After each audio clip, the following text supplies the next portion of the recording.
So for the first 8 weeks, almost anyone can get lean. But the real question comes down to, can you actually maintain being lean? Can you actually keep the progress that you made and then build on top of that? Because believe it or not, a lot of people don't fail during their diet. It's usually afterward. This is where you see people make month one, month two visual progress. They see it from their peers, co-workers, family, all this stuff. But then comes month three, month four. And usually during these times, this is where motivation starts dipping down. And before you know it, most guys just end up rebounding and being back at the same place that they started from. So in this video, I'm gonna be breaking down 5 underrated habits that actually keep you lean long term. And habit number 4 is usually where people fall off. All right, so habit 1, sticking to the same meals almost every single day. Now, I'm not saying that you have to stick with this 100% of the time. You hear the rules by 80/20, and there are ways that you can implement cheat meals, but let's not even discuss that. Let's just discuss sticking to the same meals every single day in terms of figuring out what you like in protein, figure out what you like in carbs, and then have a meal plan, whether that's 3 meals a day, whether that's 5 meals a day, doesn't matter, whatever you can stick to and whatever works within your work schedule. And the reason for this is because we want to eliminate decision fatigue. If you're someone right now already working a 9 to 5, let alone 10 hours, 12, there's already so much decisions you have to make within traveling, whatever problems are going on during work, all this shit, right? So rather than leaving it to chance and trying to decide what to eat every single day, if you can get up and know what meals you like, how many meals you have during the day, you know exactly what to go for, it's going to be a lot easier to stick to in terms of your diet, especially for ones you enjoy. So let me give you an example. If you're someone who likes eggs, chicken, steak, let's say you have eggs for breakfast, you have chicken for lunch, and then steak for dinner. Right there from jump, you already got your favorites. So then with carbs, you just pair it up with whatever you enjoy. If you want to enjoy all of them with rice, be my guest. If you want to enjoy 2 of them with rice and then the last one with sweet potatoes, go ahead, nothing wrong with that. But the whole point is to stick with that damn near every single day. That way, not only do we enjoy all the foods that we're having, but we can stay consistent with it. And that's the whole point. We don't have to decide and think about what we're having each and every single day. We can just wake up, already know, and have a routine, and we stick to it, stick by it. We stick by it. And as you all know, that being at a caloric deficit is going to help within your fat loss. All you have to do from there is reduce the amount you're having, more so on the carbs because we want to keep the protein high, but you can already stick to a meal plan every single day. It's going to be a lot easier for you to reduce the amount in carbs. So that's in terms of habit number 1. Now let's go over to habit number 2. So for habit number 2, we want to do non-negotiable daily movements. Daily movements such as walking, hiking, low intensity cardio such as like the treadmill, not running on the treadmill, walking, and Stairmasters. The reason for this is because not a lot of people realize that you actually burn a lot more standing and walking rather than you having to go on these 5-mile runs, 3-mile runs, because not only one, these movements are easier on your joints, especially as you get older, but 2, it's because you're not setting your baseline way too high. The issue is if you start your baseline way too high and you do an hour of cardio, you're gonna have to not only still decrease your calorie intake, but you're gonna have to add on top of that baseline that you set yourself in terms of cardio. So if you're at an hour of cardio, now you gotta do 120 of cardio. I don't know about you, but that does not sound fucking pleasing at all, and I'm not doing that shit, bro. You're not gonna tell me I'm doing a 1 hour and 20 cardio just to burn off some fucking body fat, especially if I'm at 25%. Damn near impossible, but yeah, for daily movements, you want to have it be non-negotiable. So you hear all the time 10K steps a day, and that should be a goal that you want to strive for each and every single day, even on rest days, but you don't want to be so fixated on that number. So what I like to do is kind of have a bare minimum requirement in terms of steps. So you can do something along the lines like 7 or 8K steps minimum, but the daily goal is always going to be 10K steps. That way, you don't look at not hitting 10K steps as failure and you not making any progress. You're being like, okay, at least for 5 days straight out of this week, I hit 10K steps, and maybe on the weekends I didn't get enough steps, but I still hit my minimum requirement of 7 or 8. That's gonna be a lot better, and you're still gonna be making progress because you're not too far off from the goal, but you hit your non-negotiable, and that alone is already gonna be progress. So daily movements, non-negotiable. Now let's go over to habit number three.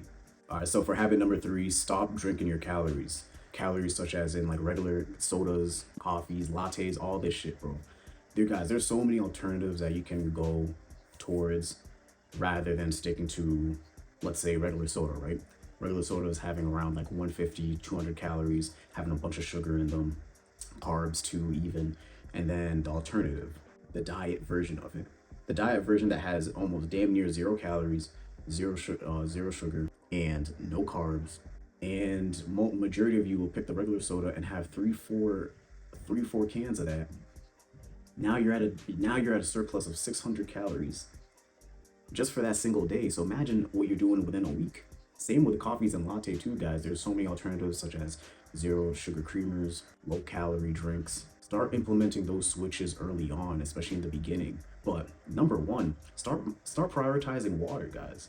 This shit makes up damn near our whole body, but people seem to neglect just having a simple gallon of water a day. So, number one, prioritize water within your diet early on. But two, start going towards alternatives and having diets. All these little steps have a major impact in terms of you being in a deficit over the alternative of being at a surplus without even knowing it. Because, bro, like liquids, it's so easy to not understand how far of a surplus you're in when you're having those regular sodas and cans throughout the week and wondering why you're still not losing fat. Now let's go on to habit number four, the one that majority of people fail on when it comes to following their diet. And it's simply not allowing 2 days to stack onto a whole week. Guys, no one is goddamn perfect. You're not gonna get your diet down to a T every single day of the week. There's gonna be moments where you slip up. Now, reducing that amount is definitely going to be key. But what tends to happen is people let one bad day, 2 bad days ruin the progress that they made for months, for 2 months. Because like I said in the beginning, guys, the first 8 weeks are chilling. Anyone can get lean, but can you actually keep it? But going over to this point, a lot of people fall off because they allow this one bad day that they had 2 days to carry over to weeks, months, and then they end up back in the same place. But guys, all you simply have to do whenever those moments come, whenever those moments arise within your journey, all you have to simply do is go back to what you've been following. Go back to what deficit you're at. Go back to where you last left off. That's all you have to do. You just have to go back to eating your routine diet within the next day. But don't drag it on for a week, because now you're just doing yourself a disservice and you're just going back to the old version of yourself that doesn't serve you.